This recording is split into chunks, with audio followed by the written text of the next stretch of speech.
you've never seen like a city, like it's where you saw in the distance, but you can see these very beautiful buildings, almost like they've been grown to be like with the trees and stuff like that, perfectly like adjoining to trees, some branching off of it, beautiful white branches holding these buildings aloft with like trees holding them. Very, very artistic, very beautiful, very elven.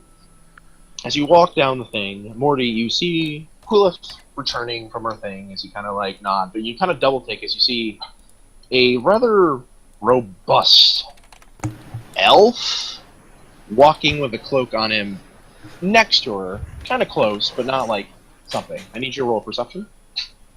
Alright. Can't just roll mine to get it out of the way. Yes, yeah. When am I gonna show up, Matt? Because I don't want to. You're in jail. Why am I in jail? Oh god, Morty. Morty, you literally double take at him for a minute, and then you see it's like this freakish, like a half elf or half gnome, and then you realize, what is that? Because mind you, you've never seen a human either, so you just know of them looking kind of like elves. So you kind of look at it for a minute, and you're just like, is that a half gnome elf thing? You want to do anything, Morty? I'm going to ask him, what the hell are you? In Elven.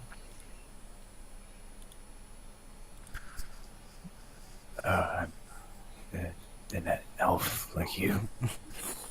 No, you're not. I'll ask again, what are you? Oh, fuck me. No, you're not. Just a humble traveler looking for some information. Okay, you can jump in at any time to say anything to help him. Oh, Why are you near the... Uncle, Reginald. He's visiting from 2 towns over. Roll deception. With, you know what? I'm gonna give you advantage, just because you have a little, you have say. I have no reason to disbelieve her as well. Mm-hmm. Yeah, right. So roll a deception. Okay. It'd be persuasion, wouldn't it?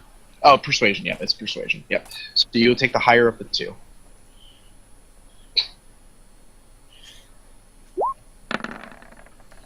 Thank God you did. Sheep. This is apparently Uncle Reginald, the one who fought in the war against the nasty drow before. You can tell why he's a little robust and a little mutated looking. He's been in the war. He's fought. You know. It's probably a little My shell shock. apologies for being so forward. Not at all. It's completely understandable. Thank you for your concern. No offense taken, friend. As you begin, Go on. no, I was gonna say you can go ahead, Marty, because I was just gonna have them keep going. I take my hand off the pommel of my sword. Oh, okay. As in, I'm not going to attack anymore. Okay. So you return to your post. As you sit there for a minute and you guys kind of nod to each other, you begin talking. As you see now, there is a spilt cask of ale, and there's an unconscious elf. As you see, Oscar is arguing with another dwarf, who's yelling with him, "Oscar, you can't be knocking the elves unconscious when they drop barrels. We're supposed to be nobles here. You can't be that savage." Do you know how bloody much I spent on that shite? That was the good stuff. The good stuff. We got plenty of good stuff. I know. I'm the one who don't like spilling ale, but we can't be knocking elves unconscious. Oh shit! And that's like he sees him because Oscar's looking at the other door. But as soon as he sees it, you hear the 2 footsteps of 2 people walking behind you, Oscar. As you approach, you see, like I said, Quilith, you see an elf who looks like he had a barrel dropped on his head, essentially. Ah, shit. I lean, Go ahead. Go ahead. I lean down next to him and ask if he's okay. Roll medicine.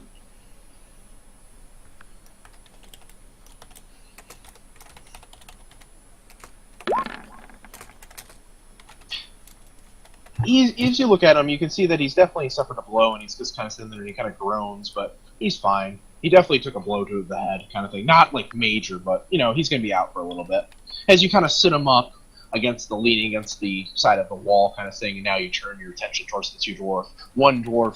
The one dwarf you saw earlier, and then another dwarf who with his, a little more robust, a big bushy black beard, and you see he's got a thick curly black hair as he sits there, and you can see from the copper tone to his skin kind of drained as he looks kind of pale, as he's kind of like worried that you're going to do something to him. You notice too that he does not have a rune on him.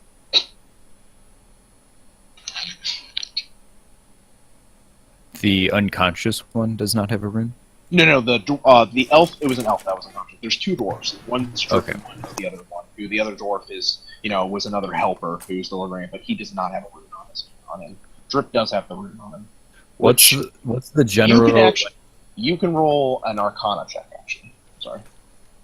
Drip said lore. Yeah, it's... Lore Arcana, whatever the fuck it is. Yeah, it's in 5th edition, it's Arcana now. Before that, what is the general disposition of the group of people around the unconscious person, like towards? It was only two dwarves. Like it was just the two dwarves talking like what the hell they were gonna do. Like this just happened,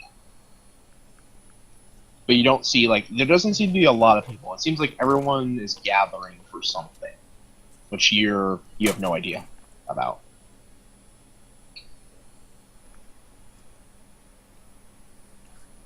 All right. I'll just pass on helping the dwarf then. Just keep observing.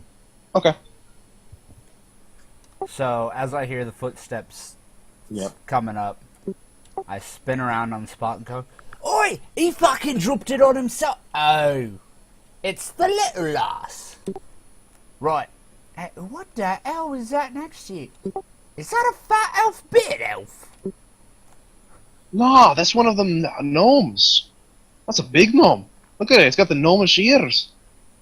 No. My cousin met a dwarf, or a gnome once. That's no dwarf. I don't know if gnomes can spit fire. What? Hey, gnome, can you spit fire? I bet you He 20 gold. nodded, I just don't respond to being called a gnome. my uncle Reginald, he fought in the Drow War with my father. Ah, that's why he looks a little fucked up. Alright, I apologize to your noble Reginald. Yeah, but the elf here, he dropped a barrel on his head, and Oscar tried to save him. He jumped up and was like, "I got you, little elf." And he jumped under and tried catching the barrel, but the elf slipped and fell and bonked him on the head. Oh, well, here, take this.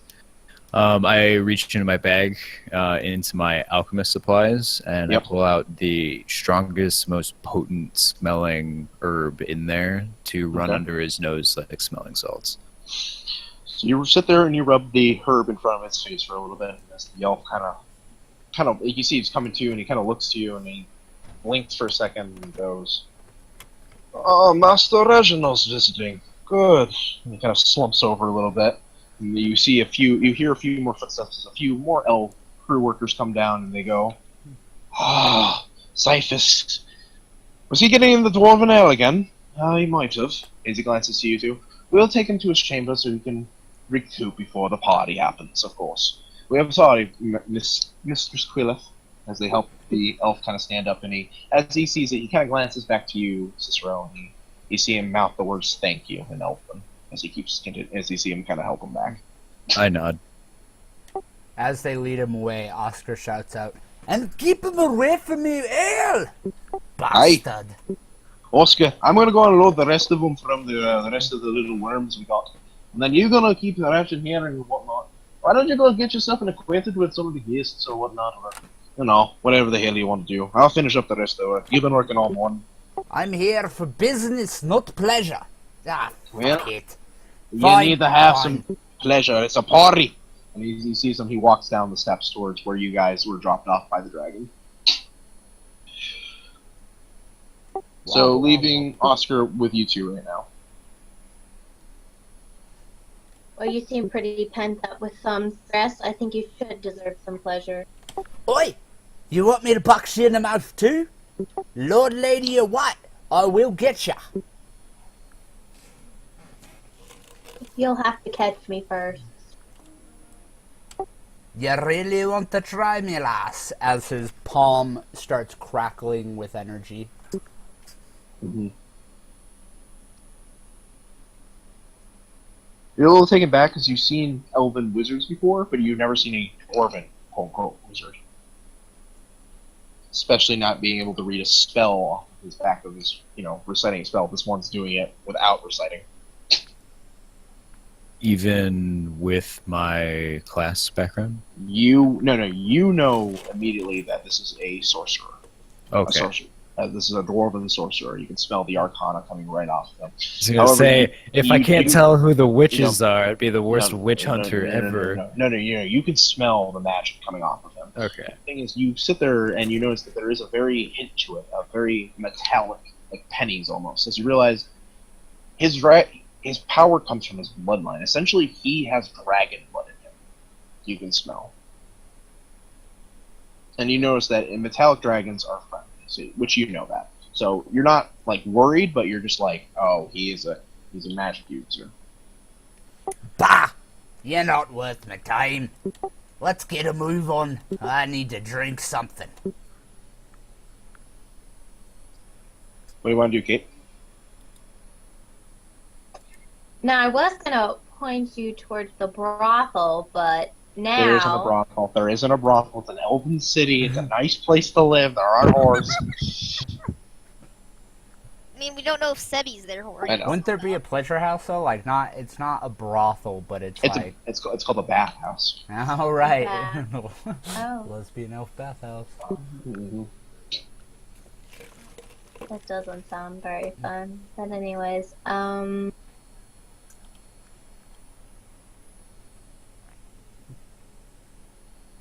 You really want to put me in the bathhouse? What? You saying I smell?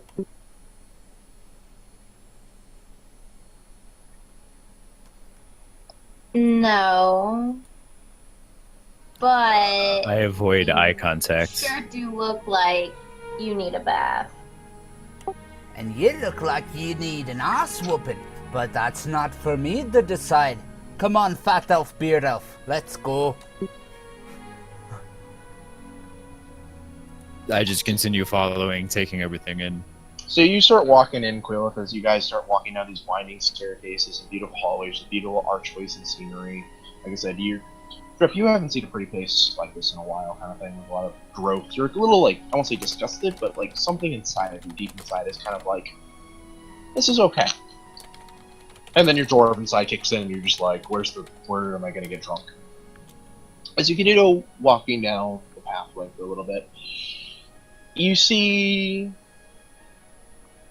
a few more party goers, and finally you see a giant gather in the building, sitting around, talking, laughing, kind of thing. As you see, there's this big stone circle, of which isn't matching the ivory or the wood around everything, not like the beautiful natural colors. It's just very gray and sudden. As you see, it's a floating ring almost, because it kind of hovers by some very heavy bound golden chains. Kate, Quillith, you would realize that this is the portal, the receiving end for the Muscari when they arrived. They had finished it, and the portal was being prepped to be ready for the ritual to be open and let these great artistic and powerful wizards in to teach everyone their ways and stuff like that. And as you see there, you see your father sitting there. As he kind of sits there and talks with a few party goers, he laughs, and you see the High Lord Zilson as he sits there holding one of the three blades of fate, which are in lore for everybody. You've heard about it, except for Cicero. These are what rule Cormith here. There are three blades, and essentially each one is handed to him high nobility in a sense. Quillith's father right now is holding one of these blades, not the strongest one, which I think is called they're called elf blades, but one is called. Yeah, so there is the War Blade, the Art Blade, and the Ruler's Blade. The Ruler's Blade is to the High King, but you can see that this one is wearing the Art Blade, the Blade of Art and magic right and stuff like that, where the War Blade is for a more sinister time. The blade giving off a very heavenly glow as he kind of glances around before he he makes eye contact with you guys over there before he sees a very a small